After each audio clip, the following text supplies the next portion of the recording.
우리 그리스도인으로서 살아가기라는 특별한 주제를 가지고 지금 9번째 시간으로 이야기를 나누고 있습니다.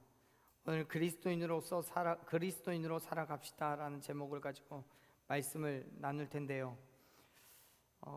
정말 그리스도인으로 살아가는 게 쉽지 않죠. 정말 쉽지 않더라고요. 어제 저는 그리스도인으로 살아가기 위해서 엄청 노력했습니다. 네. 부흥회가 끝나고 아이들과 함께 물놀이 다녀왔습니다. 어제요. 어제 돌아와 보니까 10시 반이더라고요. 저녁에. 아침 말고요. 저녁에 10시 반이었는데 이제 주일 준비를 하고 집에 가니까 2시 반이더라고요. 엄청 행복했습니다. 재밌었어요. 그런데 뭐 육체적인 피로야 어쩔 수 없잖아요. 제 이제 체력이니만큼 말씀을 나누다가 혀가 꼬여도 그러려니 하십시오. 오늘만큼은 이해하고 들으셨으면 좋겠습니다. 그리스도인이잖아요. 아니세요? 자, 믿음을 가지시고 오늘 말씀 가운데서 또다시 하나님께서 내게 주시는 그 은혜가 무엇일지를 발견해내는, 또 캐내어 가져가는 저와 여러분이 되기를 간절히 소망합니다. 신명기는요, 모세가 가나안 땅을 눈앞에 두고 있는 이스라엘 백성들에게 설교하는 내용으로 구성이 되어 있습니다. 총 3편의 설교가 있어요. 저는 이 말씀들을 통해서 그리스도인으로서 살아가는 그 삶에 대해서 깊이 있게 좀 고민해 봤으면 좋겠더라고요. 그리고 고민만 하는 게 아니라 그 삶을 살아가기를 간절히 바랬습니다. 왜냐하면 그래야 천국 갈 수 있으니까 그래요. 그리스도인이 돼야 천국을 가는 거예요. 교회를 나온다고 해서 천국 가는 거 아니고요. 성경만 본다고 해서 천국 가는 거 아니고요. 기도만 한다고 해서 천국 가는 거 아닙니다. 어떤 방송을 보니까 스님도 성경 읽으시더라고요. 왜 읽으시는지 모르겠어요. 읽으시더라고요. 저는 불경 안 읽습니다. 근데 스님들이 성경을 읽으시더라고요. 그래도 천국 못 갑니다. 읽고 믿음을 받아들이고 그 믿음 가운데 하나님만 바라봐야 천국 갈 수 있는 줄로 믿습니다. 예수 그리스도의 죽으심과 부활하심을 믿어야지만 천국 가는 줄로 믿습니다. 천국은 그렇게 가는 거예요. 이스라엘 백성들 앞에, 가나안 땅을 목전에 둔 이스라엘 백성들 앞에 모세가 이야기하는 것도 그겁니다. 너희가 이스라엘 백성이라고 해서, 하나님의 거룩한 선민이라고 해서, 선택받은 백성이라고 해서 다 저 땅에 들어갈 수 있는 거 아니야. 뭐 물론 40여 년의 광야 생활 동안 그 길에서 죽고 쓰러진 사람 많았죠. 어마어마하게 많은 사람들이, 이스라엘 백성들이 죽었습니다. 가나안 땅이 약속되어 있었지만 그 땅을 바라보지 못하고 죽었어요. 근데 여러분, 출애굽기, 민수기, 신명기 다 찾아보면요, 그들이 죽은 이유는 분명합니다. 뭐 때문에요? 하나님 앞에 범죄했기 때문에요. 아무 짓도 안 했는데, 정말 하나님을 온전히 섬기고 온전히 하나님만 따라갔는데 그 40년 동안의 광야에서 죽은 사람은 단 한 명도 없어요. 그런 측면을 생각해 본다면 지금 이스라엘 백성들이 눈앞에 두고 있는 그 가나안 땅 또한 그냥 들어갈 수 있는 게 아니라는 거예요. 하나님의 분명한 하나님의 백성이 되고 하나님의 자녀된 그 결단이 있어야 들어갈 수 있는 줄로 믿습니다.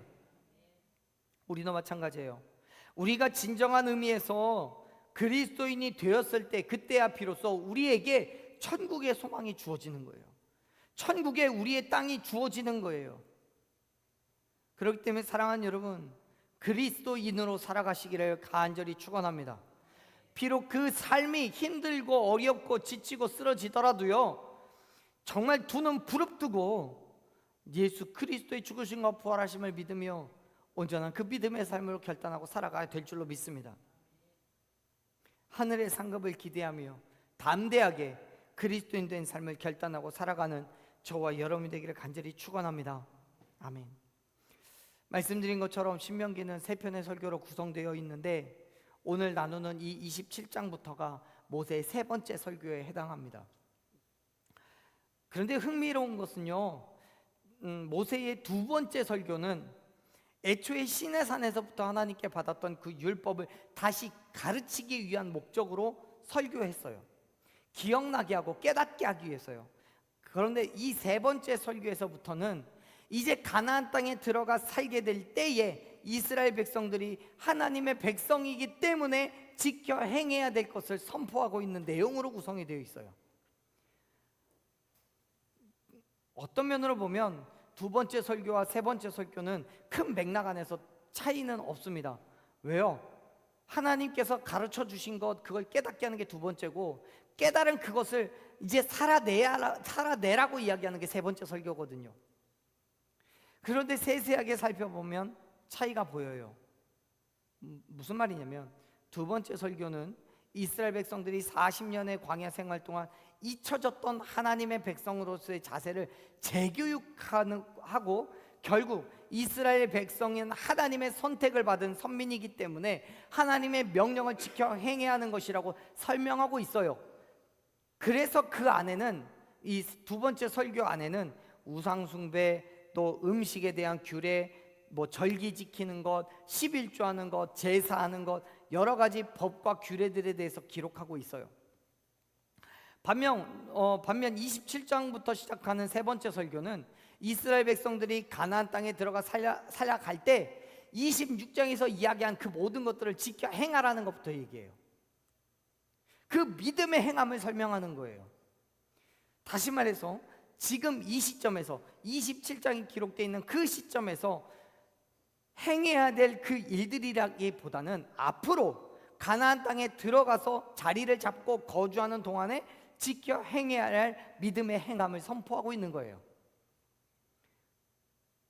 여러분, 지난 몇 번의 시간 동안에 이스라엘 백성들이, 그리고 저와 여러분들이 하나님의 백성으로서 가치관을 다시 세우고 그리스도인으로서 살아가는 방법에 대해서 다시 논의를 했다면, 생각을 해봤다면, 이제부터는 27장에 들어와서부터는, 그리고 오늘에서부터는, 사실 이전부터 그랬어야 되는데요, 분명하게 하나님의 나에게 원하시는 것이 무엇인지, 그리스도인된 삶이 무엇인지에 대해서 다시금 내 삶을 정립하고 믿음의 행함으로 나아가야 될 것을 여러분 믿으시길 바랍니다.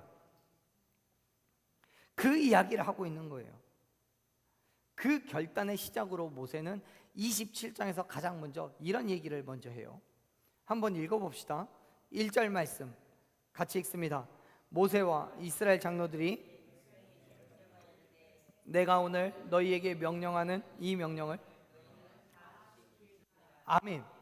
모세는 자기의 그 세 번째 설교를 시작하면서 이 이후에 이스라엘 백성들이 가나안 땅에 들어간 이후에 하나님의 말씀에 철저하게 순종할 것을 요구합니다. 왜요? 그래야 하나님의 백성으로 살 수 있으니까. 그래야 하나님께서 약속하신 그 땅에서 계속해서 살 수 있으니까요. 그러면서 모세는요, 이스라엘 백성들에게 한 가지 명령을 하는데, 이 명령을 해요. 22절 말씀 읽어요. 너희가 요단을 건너 내 하나님 여호와께서 내게 주시는 땅에 들어가는 날에 큰 돌을 세우고 석회를 봐요. 3절 요단을 건너 후에 이 율법의 모든 말씀을 그 위에 기록하라. 아멘. 여기까지요. 여러분, 지금 요단을 건넌다라고 얘기했죠. 요단을 건너 가사라 하잖아요. 근데 요단을 건넌다는 것은 우리가 생각하는 것처럼 요단강 건너가만 날이 그 요단강을 의미하는 게 아니에요. 물론 찬송가에서 요단강은 비유적인 표현으로 천국을 향해 가는 걸 말하는 거예요. 지금 이 상황을 천국으로 비유해서 이야기하는 거예요. 가나안 땅이 천국이고 요단강을 건너기 전에 이 땅이 인간의 삶이라는 거예요. 세상의 삶이라는 거예요. 그래서 요단강 건너가 만날이, 그러면 천국에 가서 다시 만나자, 그 얘기인 건데, 지금 말씀 속에서 27장 2절 말씀에서 등장하는 이 요단은 진짜 말 그대로 요단강이에요. 진짜 요단강이요. 이스라엘 백성들은 아직까지 그렇다면 어디에 있는 거예요? 모압 땅에 있는 거예요. 요단강을 건너가서 가나안 땅에 있는 게 아니에요. 가나안 땅을 눈앞에 두고 있는 그 시점인 거예요. 여기를 건너가야, 요단강을 건너가야 이제 진짜 가나안 땅에 들어가는 거예요. 무슨 말입니까? 그 말은 지금 이 요단강이 이스라엘 백성들에게 있어서는 매우 중요한 갈림길이라는 거예요. 여기를 건너가냐 마냐가 내 삶을, 이스라엘 백성들의 삶을 좌지우지하는 거예요. 요단을 건너서 가나안 땅에 들어갈 것이냐, 그렇지 않고 계속해서 모압 땅에 남아 있을 것이냐 하는 그 갈림길이요. 만약에 요단을 건너서 가나안 땅에 들어간다면 요단 이쪽에서 있었던 그 모든 것들은 다 여기에 남겨두고 진짜 하나님의 백성된 삶으로 결단하며 그 땅에서 살아가야 되는 거예요. 인간의 삶, 인간의 욕심, 만족, 자랑 다 버리고 오직 하나님의 백성으로서 하나님만 섬기며 살아가는 땅이 그 요단 건넌 땅인 거예요. 반면 건너지 않는다면요, 하나님의 백성이 아니라 내 생각, 내 욕심, 내 만족, 내 뜻대로 살아가는 인간의 삶인 거예요. 지금 모세가 또 하나님께서 이스라엘 백성들에게 요구하는 것, 요단강을 건너간다는 것은 하나님의 백성이 될래 말래를 물어보고 있는 거예요. 그 자리에 지금 이스라엘 백성들이 서 있어요.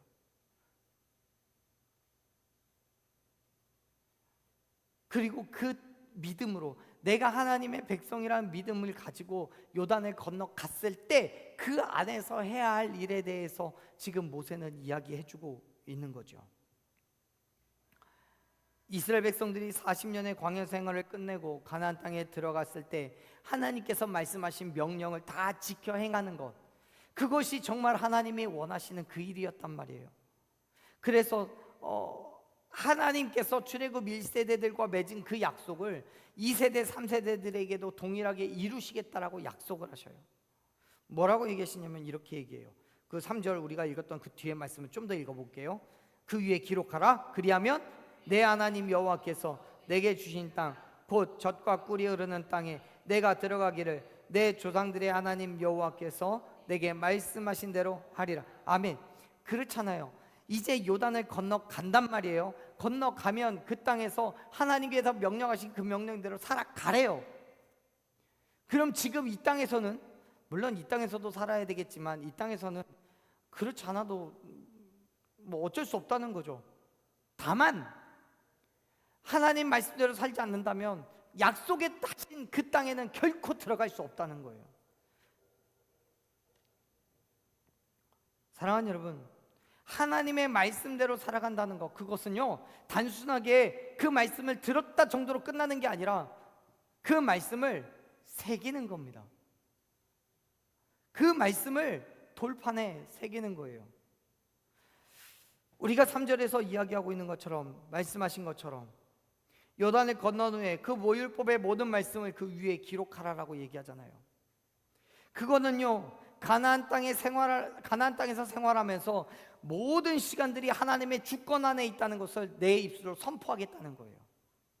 하나님께서 모세에게 요구하시는 것은 하나님의 말씀을 보고 듣고 지키며 살겠다라는 그 의지의 표현으로 돌판에 새기는 거예요. 그것을 통해서 가나안 땅에 살아가고는 모든 신간들이 영원토록 하나님의 백성이라는 걸 잊어버리지 않고 진정한 하나님의 자녀로 그 가치관을 가지고 살아가라고 지금 하나님 말씀하시는 거예요. 그런데 여러분, 그 일이 언제 이루어지는지를 보세요. 2절 말씀을 보면 그렇게 기록되어 있죠. 요단을 건너 내 하나님 여호와께서 내게 주시는 땅에 들어가는 날에 라고 되어 있어요. 하나님의 명령이 준행되어지는, 실천되어지는 그 시점을 기록하고 있는 얘기인데, 문장인데, 이 말씀을 원어 그대로 번역하면 너희들이 그 땅을 향하여 요단을 건너갈 때라고 되어 있어요. 여러분, 우리 성경과 히브리어 원어의 차이를 이해해 보자면 우리 성경에서는요 하나님의 명령을 준행할 그때를 얘기해요.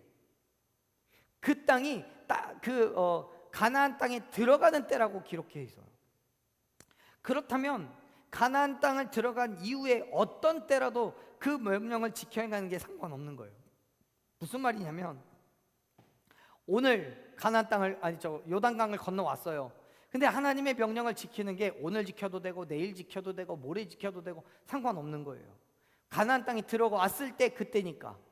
그런데요, 히브리어 원문을 보면은 그때가 분명하게 지적이 되어 있는데, 하나님의 명령을 따를 그때를 뭐라고 하냐면 가나안 땅에 들어갈 때예요. 즉 요단을 건너서 가나안 땅에 내 발을 내딛었을 그때부터가 하나님의 명령이 시작되는 거라는 거예요. 요단을 건넌 직후 그때 바로 하나님의 명령이 지켜져야 된다는 것을 이야기해요. 결국 하나님의 말씀은 요단강을 건너가자마자 가장 먼저 해야 될 일이라는 거예요. 사랑하는 여러분, 인간적인 생각으로 보자면요, 강을 건너자마자 우리가 해야 할 게 뭐겠습니까? 가나안 족속들로부터, 그들의 공격으로부터 나를 지켜야 되기 때문에 감시망을 세워야 되고 담장을 쳐야 되고, 또 우리 집을 텐트를 치고 먹고 살 궁리를 해야 되고, 그 생각을 하는 게 우리에게는 가장 먼저일 거예요. 그런데요, 지금 하나님께서 우리에게 말씀하시는 건 가나안 땅에 들어가자마자 너희가 할 건 하나님의 명령을 지켜 행하라는 거예요. 그 명령이 뭐예요? 율법을 돌에 새기는 거예요. 왜요? 그 말씀을 가지고 살아야 되니까요. 그 말씀이 가나안 땅에서 살아갈 삶의 기준이 되기 때문에 그래요. 믿으시길 바랍니다. 그렇습니다. 사랑하는 여러분, 하나님의 말씀은 우리가 그리스도인으로서 살아가게 하는 확실하고도 분명한 기준이 된다는 사실을 기억하시기 바랍니다. 시편 119편 105절에서 뭐라고 얘기해요? 저자가 얘기하죠. 주의 말씀은 내 발의 등이고 내 길의 빛이라고요. 내가 가는 그 길을 지키고 보호하는 것이 하나님의 말씀이라는 거예요. 그 길을 인도하고 이끌어가는 게 바로 하나님의 뭐라고요? 말씀이라고요. 그렇기 때문에 우리는요, 하나님의 말씀을 붙잡아야 되는 거예요. 하나님의 말씀을 붙들어야 되는 거예요. 그런데 여기에서 우리가 잊지 말아야 될 게 있어요. 뭐냐면 하나님의 말씀을 어디다 새겼다고요? 돌에 새겼다고요. 돌에. 그 말 뭘 얘기합니까? 결코 사라지지 않는다는 거예요. 맞아요. 돌은요, 한번 새겨놓으면 매우 오래 갑니다. 몇 년, 몇십 년이 지나도 사라지지 않아요. 수백 년이 지나도 그렇게 비바람을 맞고 있어도 겨우 희미해질 뿐이에요. 지금 하나님께서 모세를 통해 하나님의 율법을 돌에 새기라고 말씀하는 건 그냥 의미상, 그냥 비유적으로 꼭 기억해야 되라는 그런 의미 속에서 돌에 새기라는 얘기가 아니에요. 진짜 하나님의 말씀을 돌에 새기라는 거예요. 하나님께 십계명을 돌판에 새겨 주셨듯이. 왜요? 가나안 땅에 살면서 하나님의 말씀이 사라지지 말게 하라는 거예요. 날마다 바라보고 기억하고 행하라는 의미예요. 단순히 사라지지 않게 하는 것뿐만 아니에요. 2절 말씀을 보면요, 뭐라고 돼 있어요? 큰 돌을 세우고 뭐 해요? 석회를 발라요. 뭘 발라요? 석회를 발라요. 지금 여기서 말하는 이 석회를 바르라는 의미가 뭐냐면 까무잡잡한 돌에다가 흰색의 석회를 발라놓으라는 거예요. 그리고 거기에 글을 새겨요. 그럼 어떻게 되겠어요? 새겨진 글씨가 매우 잘 보이겠죠. 뚜렷하게 보이는 거예요. 기억하라는 거예요. 사랑하는 여러분, 하나님의 말씀은 새겼다고 끝나는 게 아니에요. 우리의 눈에 잘 보여야 되는 거고, 날마다 기억이 나야 되는 거고, 날마다 그 말씀을 실천하며 살아가야 되는 거예요. 지금 하나님께서 이스라엘 백성들에게 그러한 모든 일을 명령하시는 것은 그들이 하나님의 통치를 받는 백성이기 때문에 그래요. 그래서 광야에서와 마찬가지로 가나안 땅에서도 동일하게 하나님의 통치를 받고 하나님의 백성으로서 백성이라는 걸 분명하게 인식하기 위해서 돌을 세우고 석회를 바르고 하나님의 말씀을 새기라고 이야기하는 거예요. 그 말을 반대로 말하면요, 하나님의 명령을 지키지 않으면 하나님의 통치를 받아요, 안 받아요? 안 받아요. 그건 하나님의 백성이라는 거예요, 아니라는 거예요? 아니라는 거예요. 그렇기 때문에 하나님의 말씀을 듣고 지키고 살아가는 사람들이야말로 진정한 의미에서 하나님의 백성이고 온전한 그리스도인이 될 수 있다는 것을 여러분 믿으시길 바랍니다. 우리가 잘 아는 유명한 법전이 있죠. 함무라비 법전. 1750년에 고대 바빌로니아를 통치한 함무라비라는 왕이 만든 법을 돌에 새겼어요. 1750년이요. 기억도 안 나요. 혹시 그날을 기억하시는 분 계세요? 1750년에 돌판에 새긴 그 비가요, 지금 있을까요, 없을까요? 이때니까요. 지금요, 글자 하나도, 물론 해석을 못해서, 저는 보면 해석을 못해서 그렇지 글씨가 있어요. 그런데요, 글씨가 남아있는 그 함무라비 법을요, 지금 여러분 지키고 계십니까? 우리가 지키고 살아가요? 우리가 지키고 있는 법은요, 함무라비 법이 아니에요. 물론 함무라비의 법을 참고해서 만들어 놓은 법일 수는 있어요. 하지만 그 본질적인 법은 아니잖아요. 왜요? 왜 우리가 그 법을 지키지 않아요?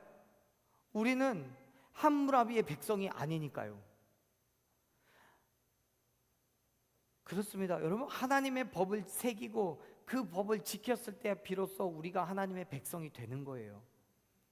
사랑하는 여러분, 지금 여러분의 삶에는요, 어떤 말씀이 기록되어 있습니까?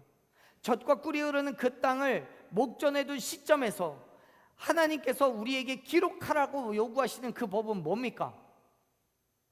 그 어떤 것보다도 먼저 하나님의 말씀을 우리의 가슴에 새기고 하나님의 자녀로서 그 가치관을 가지고 살아가는 저와 여러분 되길 간절히 축원합니다.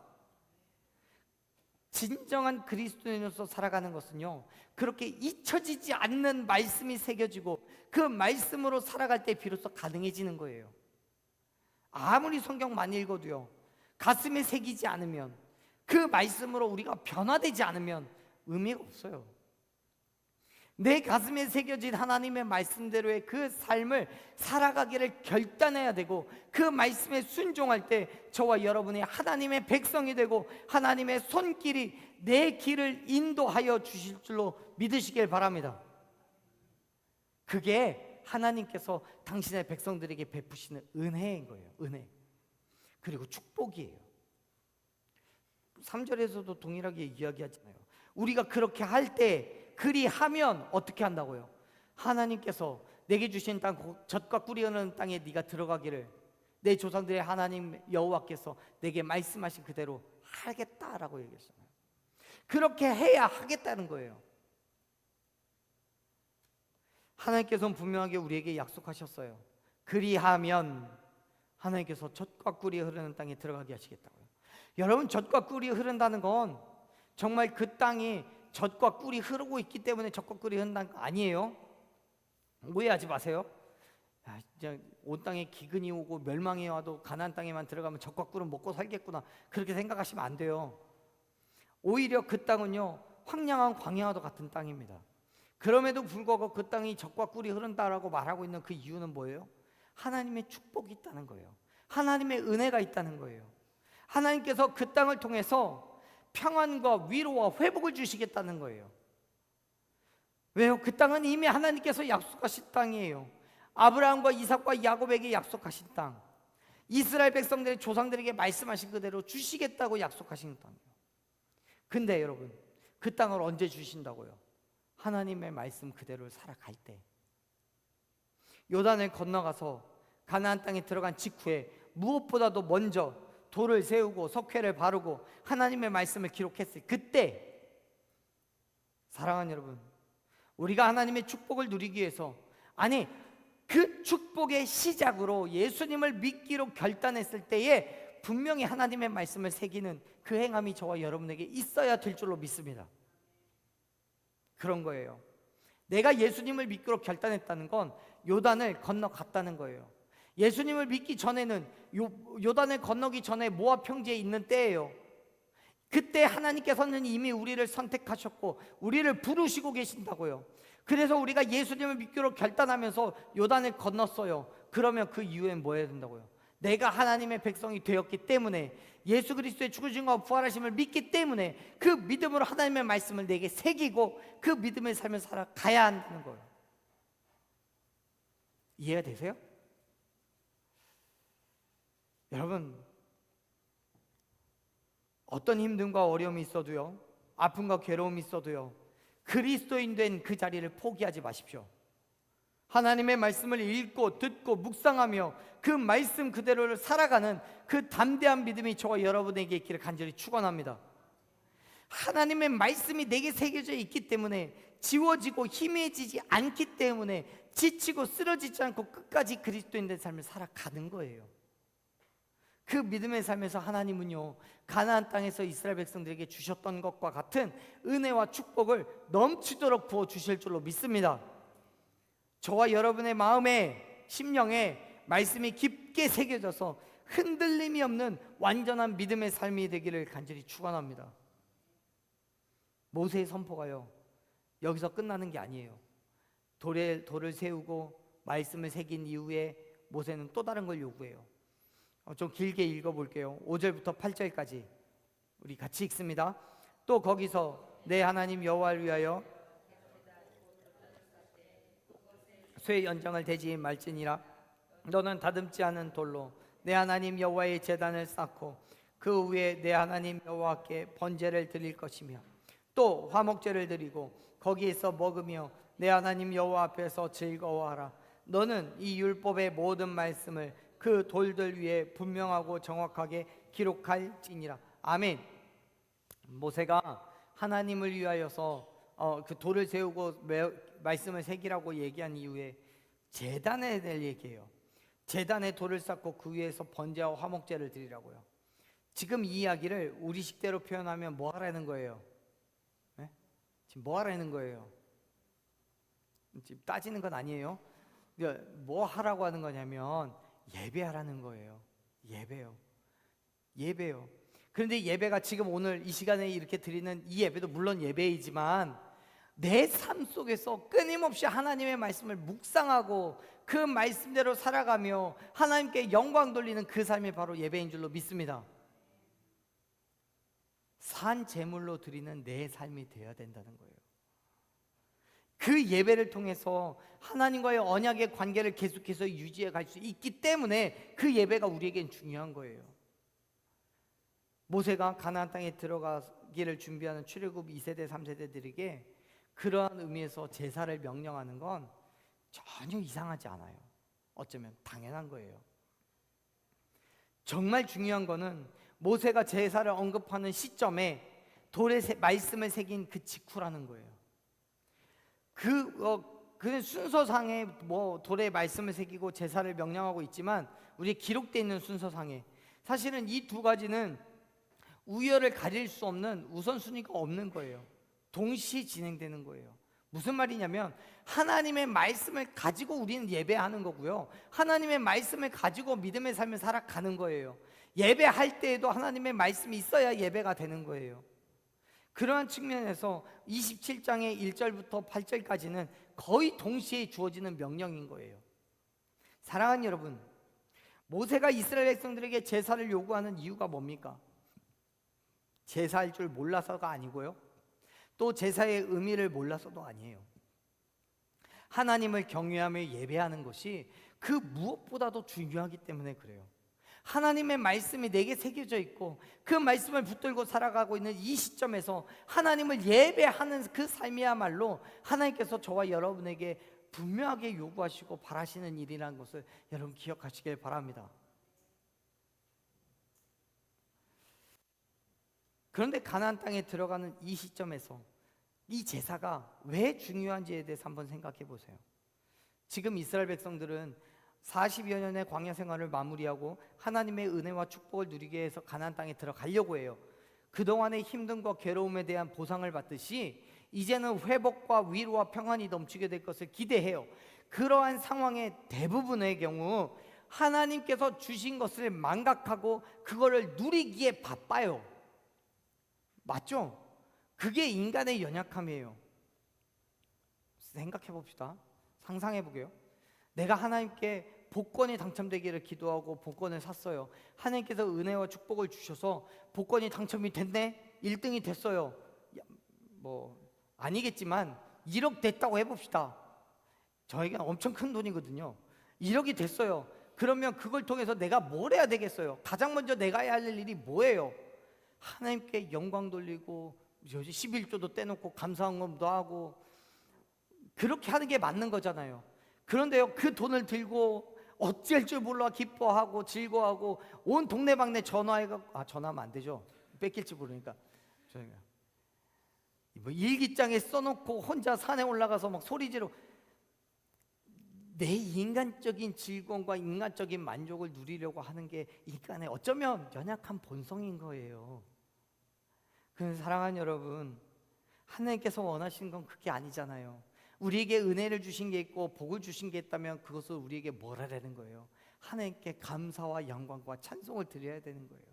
진짜 하나님이 살아계시는구나, 진짜 하나님이 나에게 은혜를 주셨구나, 그걸 기대하고 그거에 감사하면서 하나님 앞에 다시금 굴복하고 하나님 살아계심을 온 땅 가운데 선포하는 게 저와 여러분이 해야 될 일인 거예요. 믿으십니까?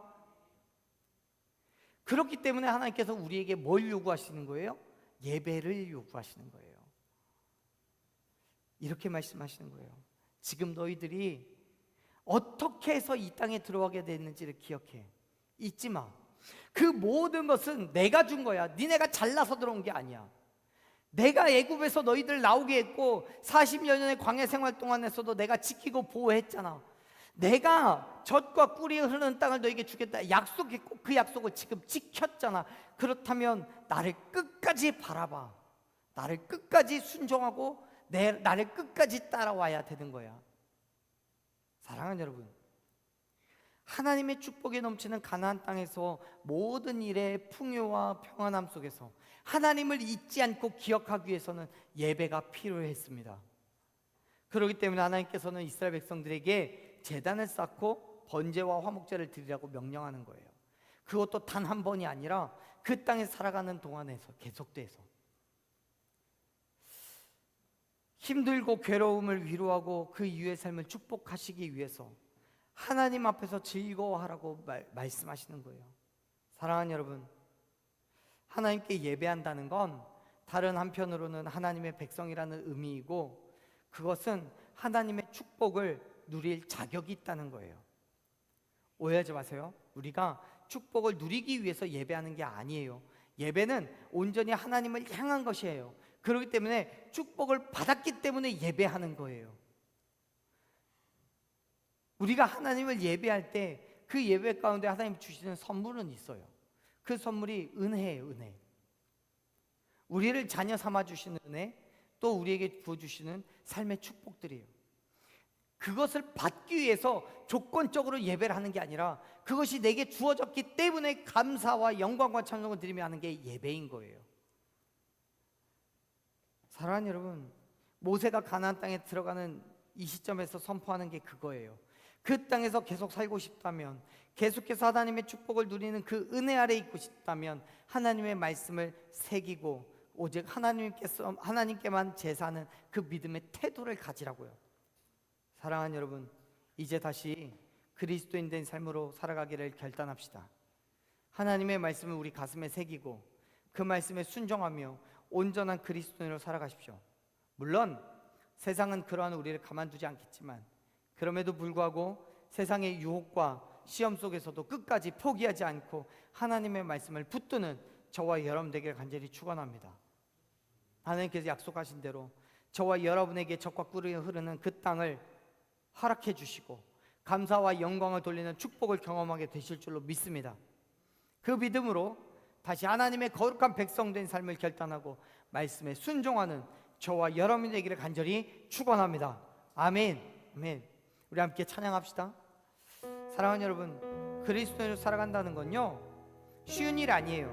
세상의 표현대로 P급빛 인생이 아니에요. 어쩌면 더 힘들어요. 더 괴롭고 어려운 시간이에요. 여러분 생각해 보세요. 하나님 말씀을 돌에 새기는 게 쉽겠어요? 엄청 어려워요. 돌에다가 망치로 정을 쳐서 돌을 쪼아 새기는 게 그게 쉽냐고요. 한 번도 안 해봤잖아요. 몇 번 망치질하고 나면 손에 물집 잡혀요. 그거를 하나님께서 우리에게 요구하시는 거예요. 그래도 포기하지 말고 새기라고요. 쓰러지지 말고 말씀 붙잡으라고요. 사랑하는 여러분, 말씀을 따라 살아가십시오. 온전한 그리스도인의 삶을 결단하십시오. 그 말씀이 나를 깨닫게 하고 나를 가르쳐서 그 말씀을 떠나지 않게 해달라고 구하는 저와 여러분 되기를 소망합니다. 우리 시간 함께 이 찬양 고백합시다.